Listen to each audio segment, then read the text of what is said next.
Welcome back, everybody, to the Black Experience Podcast. I am your host, Irmas Hagos here, and today, as usual, we have a very special episode, y'all. Today is something new. I'll be trying something out new. Now, today, we have former state representative Mr. Jesse Johnson, who will be joining us for the third time, and we've got a lot to get into in terms of the local election, the NYC election, and a little bit what does that mean in terms of the issues that both Gen Z and millennials face and the questions that they have. Now, this podcast is a lead up to the town hall podcast that I did with Jimmy Brown from Built to Lead, founder and CEO. And so get comfortable and let's dive right in. Mr. Jesse Johnson, welcome back. Thanks for having me. I'm glad to be back. Let's get into it. Absolutely. If you want to just briefly remind the audience a little bit about your resume, man, your extensive resume, and a little bit who you are, man. So first and foremost, I'm a father. I describe myself as a spiritually motivated advocate for the community. You know, I grew up in the church, and I really feel like, you know, the story of the Good Samaritan, give back to the community. And that led me into politics, running for city council. I'm a former city council member in my hometown of Federal Way and former state rep. So I'm just glad to continue to be an advocate and lead wherever I can. Absolutely. If now, when we were planning this podcast out specifically, this is something new for me that I told you about. Yeah. This is nothing new in your lane because you've been in that political world, being a former state representative and stuff. And although, you know, you're not running right now, you're still in that realm, in that sphere. Describe a little bit to the audience, kind of what are your goals specifically for this podcast? Well, I think a big problem we have right now is there's not this relationship between what's happening in politics and local media. Mm-hmm. Like you get a lot of the corporate media, the MSNBCs, the Foxes, the CNNs, even the podcasters right now. But I think locally, people like you that are like upstart new voices in the community can really disseminate information to people in a really authentic way that corporate media simply can't. So I think I just want to be a part of that movement and get the information to the people. Absolutely. And I think, like you said, I think most of the podcasts and most of the corporate media, they're going to focus on the federal stuff. And we're going to touch on the NYC mayor race and stuff a little bit just because that was so prominent as well. Yeah. But I think locally is where it starts. And I think starting small and starting with locally where people's issues kind of is felt more sometimes. Absolutely. I think is key. To kick it off, I think we've got some key races that happened and key wins and stuff like that. We're going to start off with the Seattle mayor. So Katie Wilson defeated incumbent Bruce Harrell. What were your thoughts about that? So I first saw that Zohran Mamdani had won in New York, and I think interestingly enough, Bruce Harrell was up by 7% on election night.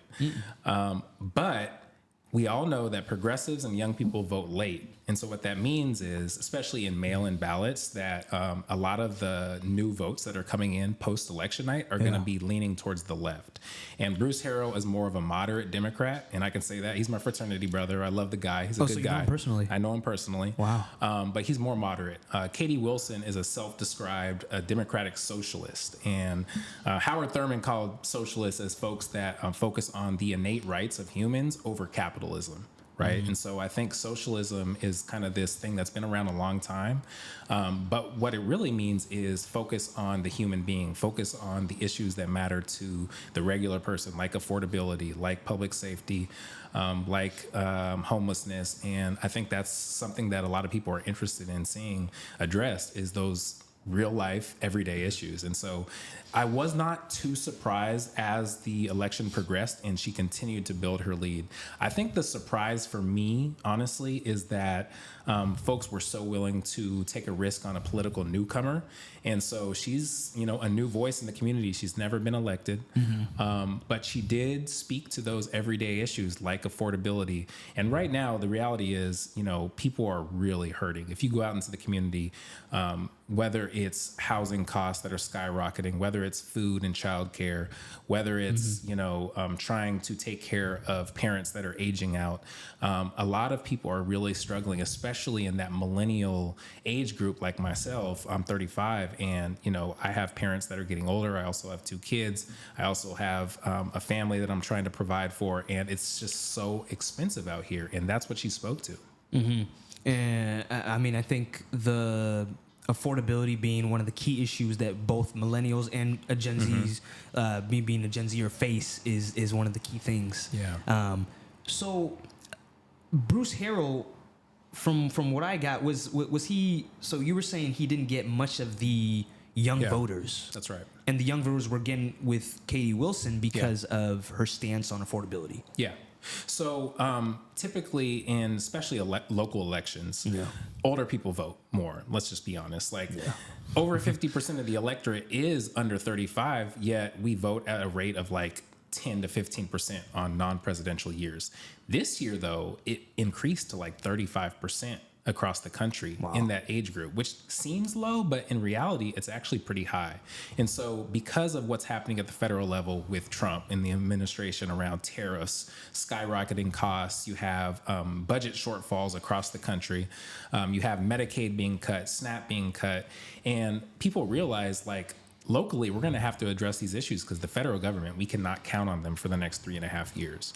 And a lot of times, politicians love to celebrate when things are going well, but when things are not going so good, what are you going to do? Are you going to abdicate your responsibility in taking care of the people, or are you going to buckle down and try to take care of the people? And I think a lot of people really wanted to hear those issues addressed in the local campaigns this year.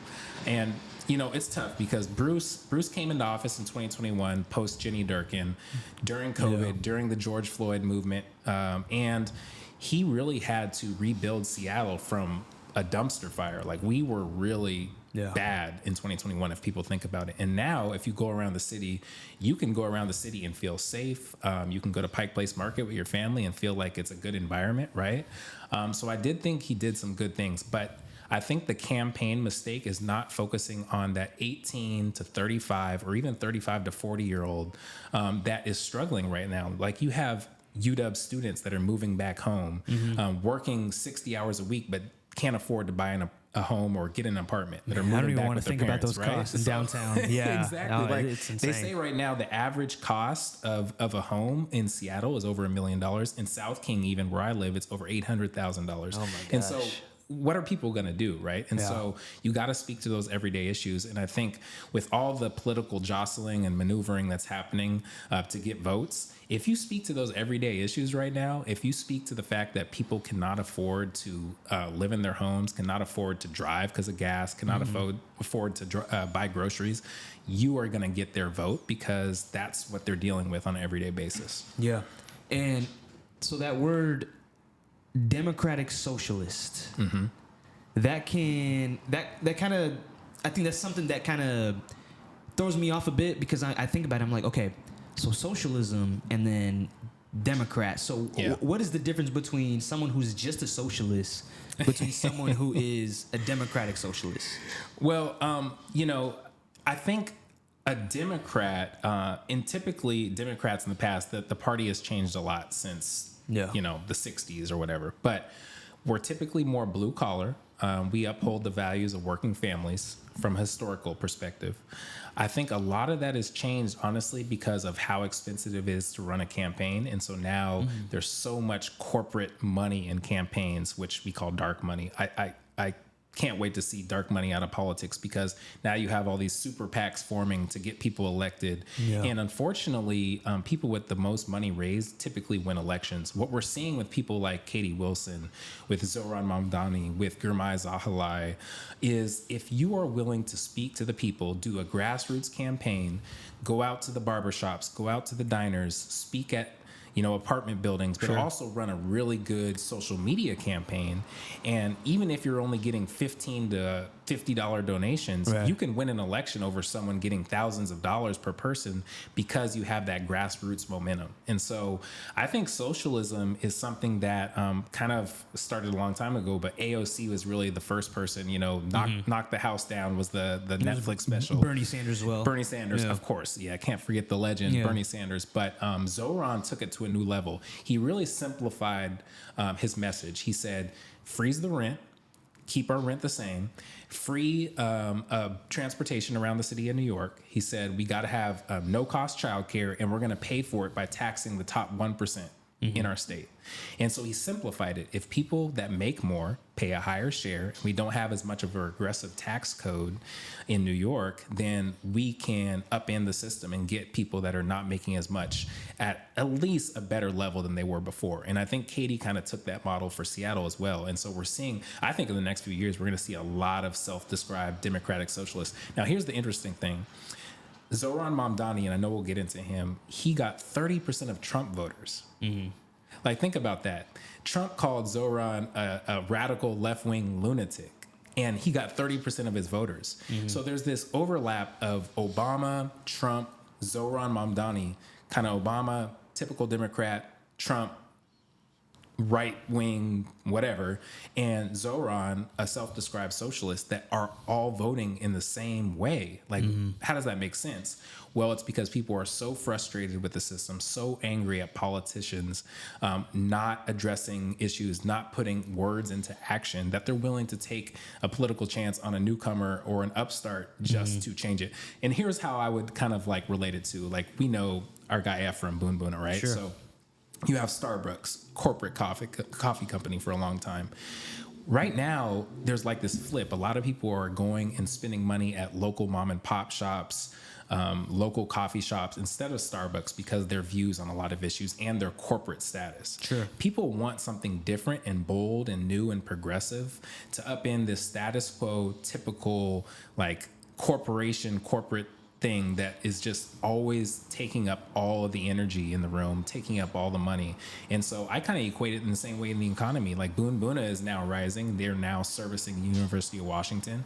And pretty soon down the street, you see the Starbucks Center. That might be Boonboona Center because people are now willing to take risks on people that they feel like are more empathetic to their issues, more relatable. And so the same thing that we're seeing in the economy, I feel like we're seeing in politics as well. I think, yeah, and I think because people are so fed up, and I think especially with Gen Zers, I think the affordability is such a big thing that they're willing to take a new stance on something. But at the same time, I also know why a lot of people would have a lot of doubt, especially when they hear that word socialism. There's also people that have those concerns that are saying, wait, well, what's this guy mean by that? What does he mean? But I think it's interesting, especially in New York, to see what will happen with Zohran's policies, if they'll work, if they won't work, and I'm really curious to see what happens. But kind of moving on with the King County Executive. So Mr. Girmay Zahali beat Claudia Balducci for King County Executive.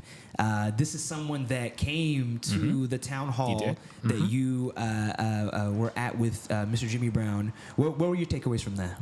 Well, and I know Girmay pretty well, and I think it's a new era in the region in Seattle politics because, you know, typically at the Seattle City Council level, King County executive level, you have folks that have all this quote unquote experience that have been around a long time. What we're seeing with Councilmember-elect Zahali now is if you can get out to communities that have not been heard, that feel marginalized and disenfranchised, and you can relate to them, and you can also say you are from the community. Like, remember, he's a Franklin Quaker. He's a graduate from this area. He's local. He's local. Same with me with Federal Way. And you speak to the local issues that you can speak to firsthand. Being a refugee that came here and was provided an opportunity for his family to elevate, and he wants to see the same thing for other families in a really contentious political climate right now.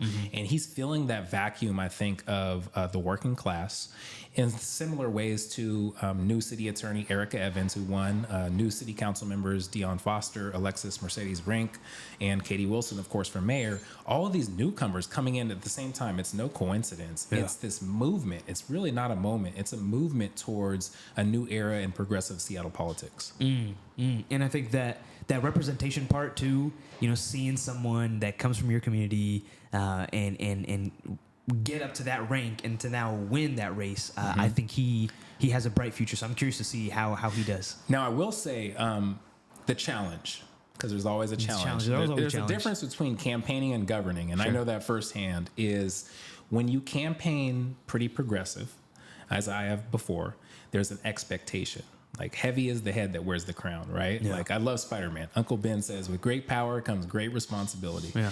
And now that you're in that position, how are you going to deliver for folks in communities like South King County in the same way as the east side of King County, like Bellevue and Redmond and Issaquah? Like, how are you going to get the same possibilities and opportunity down in South King County as those folks already have? And I think that's a challenge, because that means you're going to have to fill a void. You're going to have to basically get resources from one place and put them in another. And that's going to come with a lot of pushback.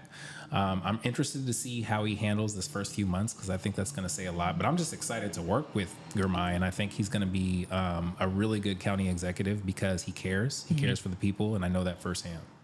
You just brought up a question that I didn't even know I had, but now I do have it because I know I have it.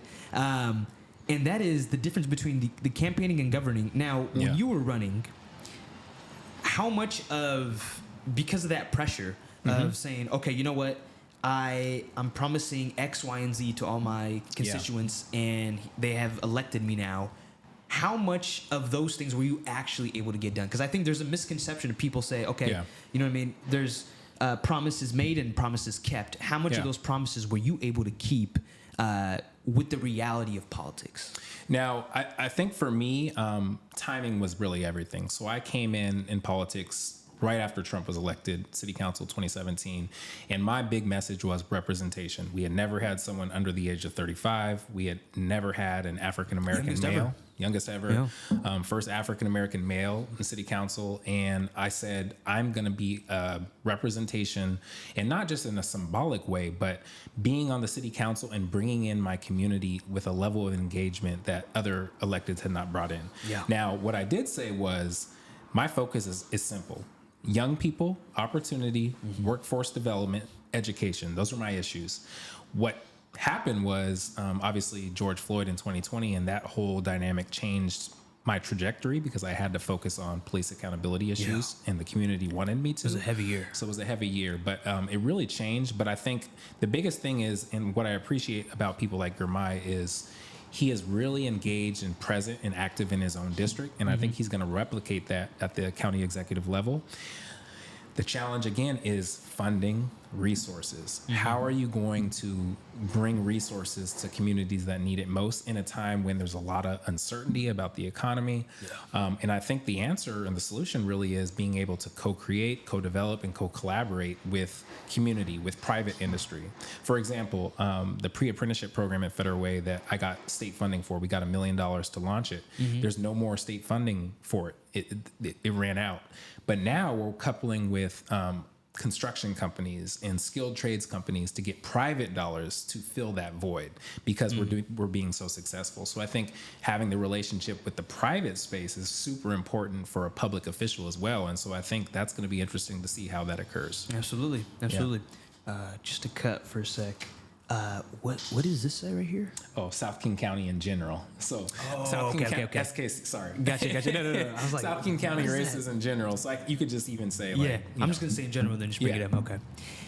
Well, moving on, Jesse, I think South King County in general, I think there's been some key election wins there. I want you to just take a little moment to just recap all those key races that you have. I know you got your notes right there to kind of just let the audience know about what was going on and your thoughts about them. So we had a race in King County Council District 5. Stephanie Fain defeated Peter Kwan, both Democrats. Peter, a little bit more moderate, conservative Democrat, I would say. Stephanie, a newcomer. But I think, again, it's that we want new voice, new fresh voices. She got out there and knocked on doors. I met with her, I think in like September. She had knocked on 10,000 doors, and that is going to win a race. Like, I know that firsthand. If you get out there, what, 15,000? That still rings a bell to me, man. When I heard that, I was like, okay, I think she got this. And so it's less about going to the galas and the events, but getting out there and knocking on doors. We also had Federal Way, a newcomer, Les Sessoms, another fraternity brother of mine, defeated incumbent Jack Dovey. Jim Farrell was reelected in Federal Way. And, you know, to Jim's credit, I've worked with him. He gets out there in the community. He knocks on doors. Right? Fourth term. He knocks on doors. Yeah. He has the yard signs. He is present. So like it or not, if you get out there and do the work, you're probably going to win an election. And so those were the big races to me, I think, in South King that stood out. Obviously, there's a lot more races out there we could talk about. Definitely want to get in again to New York. But I think the big thing we saw was this new wave of like, we want new, we want fresh, we're willing to take a risk on this newcomer. Like that's the thing that stood out to me. And speaking of newcomers, I think we're heading right into New York. Yeah, sure. And I know that we were talking about local, but I think this one was a very prominent one because it speaks to one of the key issues that we're going to bring up right after, and that's the political divisiveness. Yeah. And with Zohran Mamdani winning the mayoral race for New York, defeating Andrew Cuomo, there was it was split. There was people that supported him and people that are like, you know what, I don't want to go to New York because I don't know what it means to have a democratic socialism in office. Yeah. So what were your thoughts about that race, man? So, and I think New York is an interesting space because it's obviously very urban. You have a lot heavily populated, people in a region, but a lot of different political values up there, as we've seen from like these one-term mayors that keep coming in and losing, similar to Seattle, I guess. And so Zohran, what he did though was, again, he was able to couple this really strong social media campaign with actually getting out there into the community, showing up to the barbershops, to the diners. I saw videos of him campaigning in the club at 2 a.m.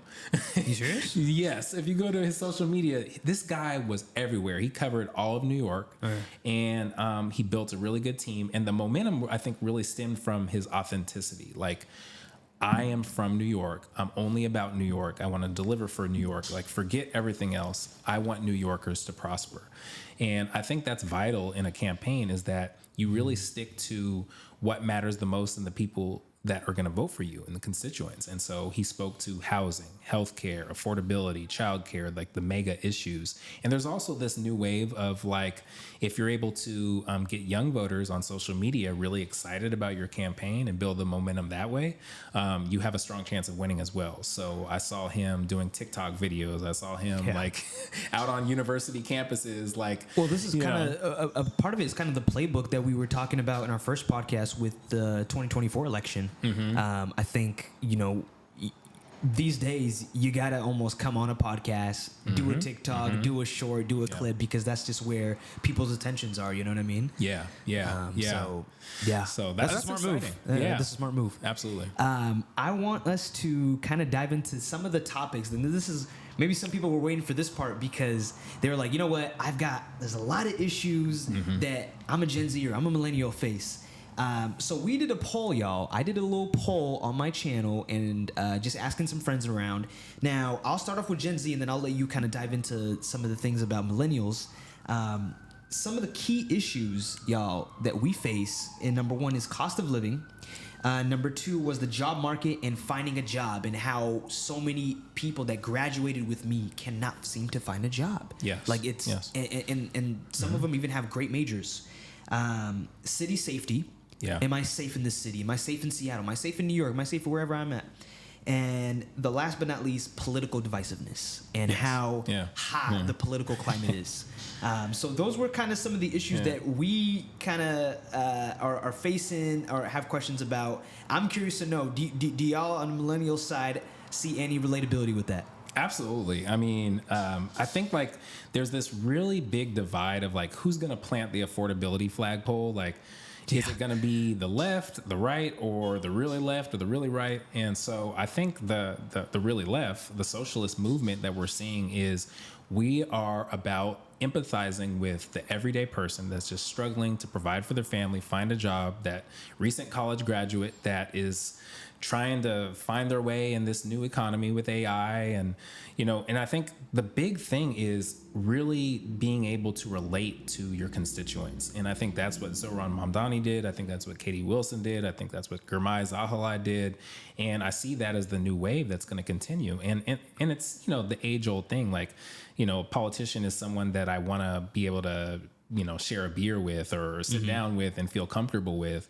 And so I think that's, what we're seeing again, kind of sprout up in politics. I think one of the challenges I think politicians are going to have is when you sell hope to the electorate and you win a race, how can you deliver the results, work across the aisle? It's something that I learned at the city council level, at the legislative level. You still got to work across the aisle and get things done. Politics is about, at the end of the day, passing policy and providing opportunity for your community. And so, we'll see. Yeah. And so when I think of these issues now, I think the relatability is there, but then also it's what would you say are some of the key issues when it comes to the economy now? Like, I think you can always go to the federal government and you can say their policies are this, their policies are that. Locally, what are these candidates doing now that we can maybe expect of them? Maybe are there some local policies that might be able to reduce cost of living and stuff, not relying necessarily on the federal government for a second? Sure. I think especially when it comes to the economy and jobs, I think we really have to look at our education system. And so how we are training our next generation for what kind of jobs that they are going to have. And the reality is AI is taking over a lot of white collar jobs. Yeah. There's a return of the blue collar, right? Yeah. And so, for myself, focusing on the trades, on skilled trades, workforce development in that industry is really important. And I think we're going to see a lot of that. I'd also say, there's this really big fear of like immigrants taking over jobs that, has spread across America. It really started with Trump, and it's just not true. Like, the reality is a lot of immigrants are working jobs that Americans don't want to work, right? And so I think we really have to reevaluate ourselves as a nation. Like, who are we? Who do we want to be in this next, segment of our world, and what that's going to look like? And I think elected officials are going to have to figure that out, and it's going to be a challenge. It's nuanced. Like, there's not a silver bullet to solve the issue, but there is like this issue of training in our education system. The reality is our education system is super antiquated. It's super old school. It was made for factory workers. It's not where it needs to be. And so we're going to have to look at our education system. We're going to have local electeds work with local school boards, work with the state on what our education system looks like. Right now, I'm a part of a process called Future Ready, which is in 2031, our new high school graduates of that year are going to have a whole new graduation prerequisite system that we've never had. Because we need to focus on technology, we need to focus on financial literacy, we need to focus on cultural issues. There's a lot more that we need to focus on that we didn't have to 20 years ago. Yeah. And so it's going to be a whole new graduation requirement in 2031. And to graduate high school. Graduate high school. Gotcha. Right. And then is that going to be like a credit that can be used for when they're applying for colleges, or is that just for high school? It could be both. So there's a lot of like dual like credit programs now. For example, you go to aviation high school and you can get credit towards becoming a pilot while you're in high school. Maritime high school, you can get credit towards being a longshoreman while you're in high school. And, in a lot of our high schools, obviously with AP and IB, you can get college credit. So there's this movement towards preparing for the workforce in a new way that I think is actually pretty cool. Man, well, we got some exciting things coming up, and I know with Built to Lead, with Jimmy Brown, and with what you're doing with the trades, I think some exciting things. Jesse, just to kind of wrap it up, man, if there's any, what would you say to the Gen Z or to the millennial right now listening that might be going through key affordability issues, or they're finding a hard time finding a job, man? Like, how can they get educated? How can they actually find those jobs, and what are things that they could ask of their representatives today to get some of the answers? Well, I think, the first step in a political journey is doing your own research, right? And that's prior to even voting for an elected official, making sure that you're educated on the issues in your local community. And obviously right now, everyone's focused on the fact that our democracy is at stake with this Trump administration. He's talking about running for a third term, which is obviously unlawful, but he's trying to figure out a way. And so what are we going to do at the local level to make sure that our communities have opportunity? Because it's not going to come from the federal government. So I think being able to go to those town hall meetings, those city council meetings, those county council meetings, go up to Olympia, to the state capitol, and advocate for your community is super important. Testify on bills, be educated. And I think also with that, be an entrepreneur. Like, the reality is there's so many different ways to make money right now. Like, I love what you're doing in the podcast space. I love what people are doing in the tech startup space, creating apps, and young people now are on YouTube making money. Like, there's so many new ways to make money and to get into the economy and getting the foot in the door. I think is super important to make sure that you're like being creative. I always say innovation is the best form of protest. And right now we need innovation. We need innovative leaders. And that's our next generation of leaders, is folks that are being innovative, that have an intellectual curiosity about the world and are willing to take risks. Absolutely. Well, Jesse, thank you for your time. Thank you for your thoughts. We've covered a lot today. Yes, we did. And I hope everyone enjoyed this. This is a new episode for me. Very interesting experience. Very interesting. But I think it's always interesting to learn from someone who's in the world that I'm about to dive into. And I think learning from you, hearing your thoughts, hearing how you break it down and stuff, I can see why you got elected, because you're a pretty riveting speaker, man. So the last thing I'll say is everyone needs to remember, like, justice. We always talk about justice. It's really just us. It's community. It's coming together and trying to serve your community. And so I think everyone can be great, as Dr. King said, because everyone can serve. And so just serve your community, and success will follow. Serve and give, and absolutely success will follow. Thank you, Jesse, so much. And Appreciate I hope everyone enjoyed this awesome episode. Stay tuned for more. Make sure to give this episode a like, hit that subscribe button, and share this episode to get maximum views as much as we can here. And we will catch y'all on the very next one. Till next time, y'all. Peace. What is up, y'all? Thank you so much for tuning in to that episode. Make sure to click the subscribe, follow button, as well as the bell to get notified on all my new content that is coming out every Wednesday and every other day. And make sure to click that link in the description down below to get access to all my socials and any other platforms that I have my podcast on. And until next time, y'all, peace.